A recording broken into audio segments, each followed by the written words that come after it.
ഇന്ത്യയിൽ എത്ര സേനയുണ്ട് എന്ന് നിങ്ങൾക്കറിയാമോ? അതിനു പുറകിൽ വലിയൊരു സിസ്റ്റം ഉണ്ട്. ഇന്ത്യൻ ആർമി റിക്രൂട്ട്മെന്റ് ടിപ്സിന്റെ 3ാമത്തെ എപ്പിസോഡാണിന്ന്. പ്രധാനപ്പെട്ട 3 സേനകളാണ് ആർമി, നേവി, എയർഫോഴ്സ്. കടൽ തീര സുരക്ഷയ്ക്ക് കോസ്റ്റ് ഗാർഡ് ഉണ്ട്.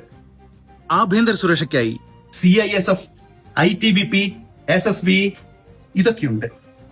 ഇതിനു പുറമെ ഇന്ത്യൻ ആർമിയിൽ ജോയിൻ ചെയ്തതിനു ശേഷം അവിടെ നിന്ന് ഡൈവേർട്ട് ആകാൻ പറ്റുന്ന കുറച്ച് സ്പെഷ്യൽ ഫോഴ്സസും കൂടിയുണ്ട്.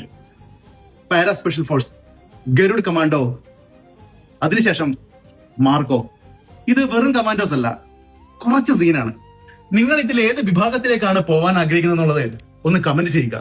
നിങ്ങൾക്ക് എന്തെങ്കിലും ഡൗട്ട് ഉണ്ടെന്നുണ്ടെങ്കിൽ ഞാൻ നമ്പർ കമന്റ് ചെയ്ത് വെച്ചേക്കാം. ഇന്ത്യൻ ആർമിയുടെ എൻട്രൻസിന് വേണ്ട ക്വാളിഫിക്കേഷനും ഹൈറ്റും പ്രായം എത്രയാന്നുള്ളതാണ് എപ്പിസോഡ് നമ്പർ 4-ൽ ഞാൻ പറയാൻ പോകുന്നത്. നിങ്ങൾ യങ്സ്റ്റേഴ്സിനെ നല്ലൊരു ജോലിയിലേക്ക് എത്തിക്കുവാനും ഇന്ത്യൻ ആർമിയുടെ സർവീസിൽ എത്തിക്കുവാനും ഞാൻ നിങ്ങൾക്ക് മോട്ടിവേഷനായി നൽകുന്നു. പക്ഷേ നിങ്ങൾ ആരും, വളരെ കുറഞ്ഞ ആളുകളല്ലാതെ എന്നെ ആരും സപ്പോർട്ട് ചെയ്യുന്നില്ല.